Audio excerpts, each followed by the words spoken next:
जोलहा धुनिया तीनों बनिया लाए बेलुबर में हुई दुस दिनिया पत्ता खरे भुजा भुजे कनुनिया बाप रहो बाप रहो बाप रहो बाप।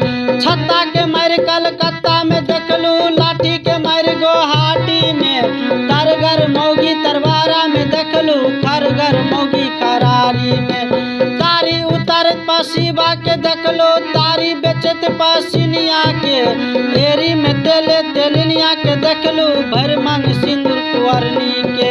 सारी पर सारी देवहरनी के देखली मोटका सारी गुवरनी के उल्टा सारी बभिनिया के देखलू घर पर चिप्पी चमनी के।